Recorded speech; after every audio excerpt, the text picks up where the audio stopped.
I'm still working on a city exploration game where every building can be entered and everything is interactive. After getting sidetracked with liquid and fire mechanics for a little bit, I'm back to working on making my city's NPC population more lifelike. And although there are of course limitations to how lifelike I can make my city, as I can't fully simulate a realistic society, I've been working on a few improvements that give the city a daily rhythm. But first a shout out to my patrons on Patreon.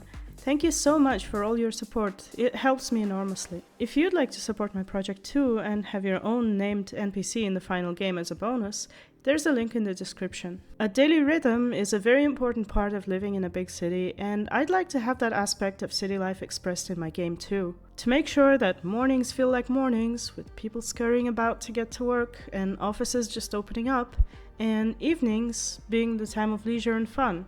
Not for everybody, of course. I already mentioned in my previous devlogs how each character's work schedule is tied to their x-coordinate on the texture that calculates the NPC positions, with more people at work during the day and fewer at night. So the next step to turn this into a noticeable rhythm would be to give work hours to the city interiors and distribute the NPCs at work to the interiors with the closest work hours. This is not a simple task, as the NPCs and the city environment are generated independently. The interiors have no way of knowing which NPCs will live or work in them, and the NPCs only have the knowledge of the currently loaded portion of the city, which is quite small relative to the entire city's size. So my idea to give both the interiors and the NPCs work hours is to assign them independently a generation time, and then match the NPCs at work from a certain area with the closest interior that has work hours in that area. Both the characters and the interiors have an 8-hour work schedule, but because they aren't matched precisely, most NPCs will either start or end work later or earlier than the interior they work at,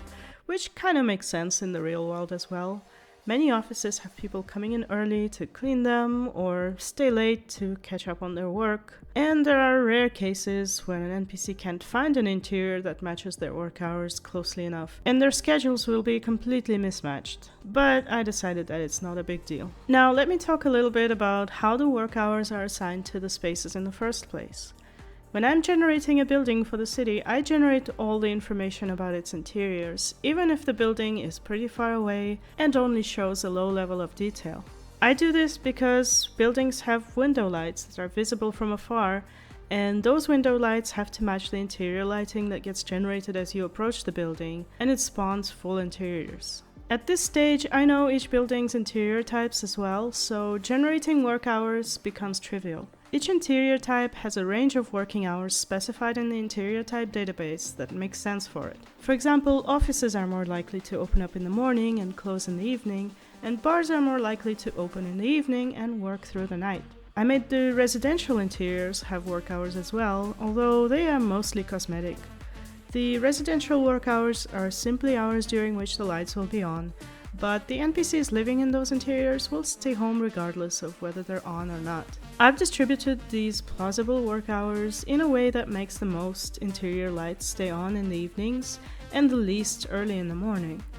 If I speed up game time, you can clearly see this pattern. I also made it easy to see each interior's work hours at the information terminal that lists other information about it. Another challenge with giving every interior work hours is how to actually switch the lights on and off. Previously, my interiors would generate with their lights permanently on or off, and although I do have a way for the player to switch them, that system is not designed for automatic light switching for hundreds of interiors. The biggest problem with turning lights on and off is that they have to synchronize across different levels of detail that my buildings can have. For example, when a building is far away, it's represented by just a box with a texture. The texture is generated specifically for this box, with the window lights corresponding to its floors. So in order to switch the lights on and off on a specific floor, I have to regenerate the texture. And because I don't want to constantly regenerate window light textures for each building, I've come up with a different way to represent them. Instead of rendering a texture where floors that are currently dark are black,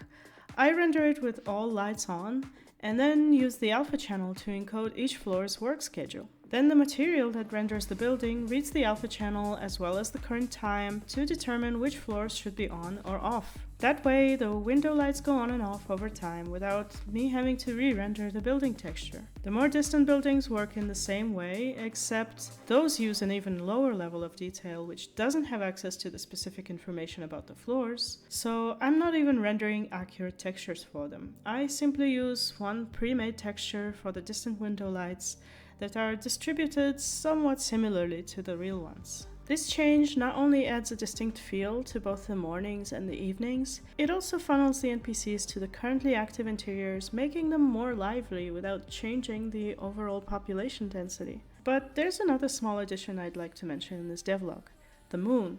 I've been pondering adding the moon to Untercity for a while, but now I finally got around to doing it.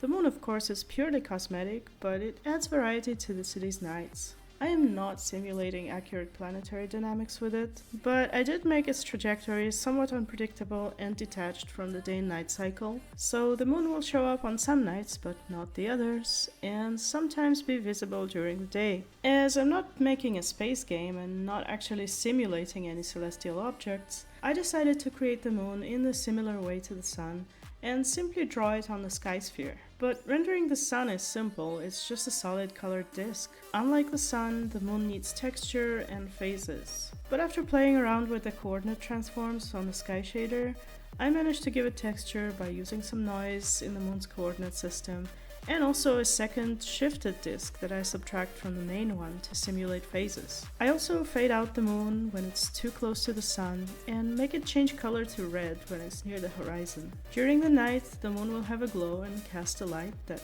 can be stronger depending on the phase, completely changing the night atmosphere. Also, an unintended consequence of adding the moon is having solar eclipses. I didn't specifically plan them, so they won't have the effects of a real solar eclipse with the corona and the darkened sky, but the moon will block the sun if it crosses its path, and that's still pretty cool. With these changes, I believe I've managed to change the city atmosphere significantly and make it feel more alive. But there's more to come, so stay tuned, join the Discord where I publish updates more frequently than here on YouTube, and of course, stay creative.